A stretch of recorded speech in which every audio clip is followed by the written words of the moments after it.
Hello and welcome to I Can't Say It Day 235. Feeling good. How are you all feeling out there? Didn't ask you guys yet, so I'm asking you now. Asking you once. My son has the habit of asking more than once, as if our feelings or how we feel is going to change. And well, it doesn't usually happen that often. Maybe he's just searching for ways to start conversations. So we've been working with him on how do you start conversations? What can you talk about? What kind of things are there? How do you build on what you already know to keep a conversation going? So it's fun, actually. Kind of fun, so you say, and he sort of got it because my wife went to the zoo today and he said, well, I can ask about the zoos and, how were the animals and were they well behaved and all sorts of fun questions that you can ask about the animals. Did they do anything funny? And I think that if we continue to work with him on such things, his writing's going to get better too, because right now he's very matter-of-factly when he's writing his paragraphs, but he could, he could make them, what's the word I'm looking for? The word is escaping me. Not embellish, but he could, add some language to give it some real meat. And he doesn't do that just yet, but that is okay. He is getting there. I have more articles. I'm not going to read them all now. It says, note to moronic Democratic senators, Americans can't stand George Bush. Interesting. See? And I got a whole stack of these things on here. I'm worried to death, but the Democrats sometimes make it impossible to not criticize them. Yep. It's almost as if the Democrats and the Republicans are both a little screwy. They've got into these ruts in terms of how they behave, that they think that this must be the only way to behave, and we've got to be changing the way we think about things, because I'm not sure that our current politicians know how to solve the problems before them. And that is kind of a problem, I would say. It's kind of a problem. The FCC media manipulation. And they're talking about Michael Powell when he was at the FCC.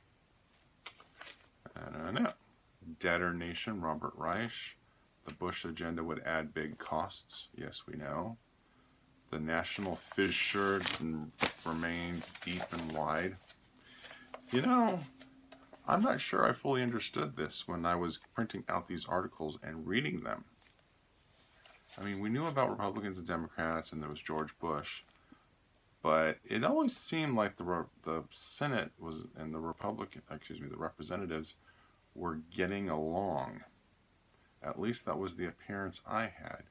Clearly, I think I was either not paying attention or I was paying attention, but I wasn't understanding what I was reading. This says, GOP corporate donors cash in on smut. Since the election, the emails from readers have poured into my mailbox. The common theme from conservatives has been that November 2nd was a triumph of values. See, that is what we hear a lot about, but we don't see a lot of values from the Republicans. The unfeeling president. Historians in cahoots. Interesting. Bush's war on T-shirts. That's interesting. Mr. Smith comes to Washington. Now there's a fun movie. Have you ever seen Mr. Smith Goes to Washington? Starring Jimmy Stewart and Jean Arthur and Guy Kibbe and what's his name? Was it Arnold? I want to say Eddie Arnold, but I don't think it was Eddie Arnold. Now that is one fun movie. In fact, I can tell you the first time I saw that movie, it was on Channel 11, 1984, September, and it was a Sunday. Which Sunday, I don't exactly remember. About the third week, let's go with that. And it was being shown on a Sunday when Channel 11 in the Bay Area used to show movies. And it was the first time I'd ever seen Mr. Smith Goes to Washington. and it was right before my first day at Chabot College. And I distinctly remember thinking that it was the funniest movie I'd ever seen. And so well acted by Jimmy Stewart. Oh, how could I forget Claude Rains? Sorry about that, Claude. My apologies. He's Senator Payne. Oh, it is so hard to describe this movie, but pretty much the leader of the Boy Rangers is appointed to the Senate by the governor because the current senator died.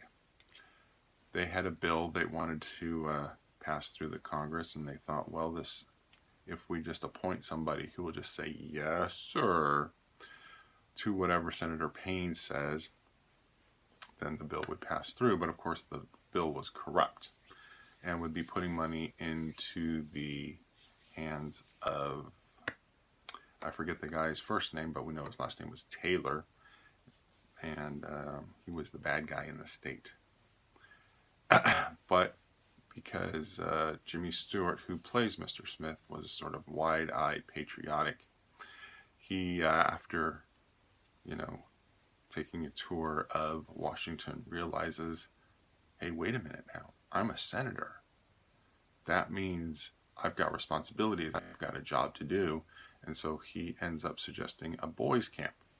But of course, and this is where the conflict comes in, the boys' camp is at exactly the same spot in the state that the senator's bill that he wants to pass, so that somebody can get a whole lot of money. And so now there's a conflict. Senator Payne's bill wants to do something. Senator Smith's bill wants to do something. So Senator Payne ends up accusing Senator Smith of taking money and whatnot. And they go before the ethics committee, and really, when you've got falsified information, it's really hard to defend yourself. And so the only way that a senator can defend himself uninterrupted is to do a filibuster. That was Clarissa. So that was the assistant to Senator Smith. I forget her name, Saunders. And so Saunders suggests that he filibuster the bill. That means that he gets to stand up in front of the Senate and talk and talk and talk until he can't talk any longer, or sits down, or has to go to the bathroom, or whatever.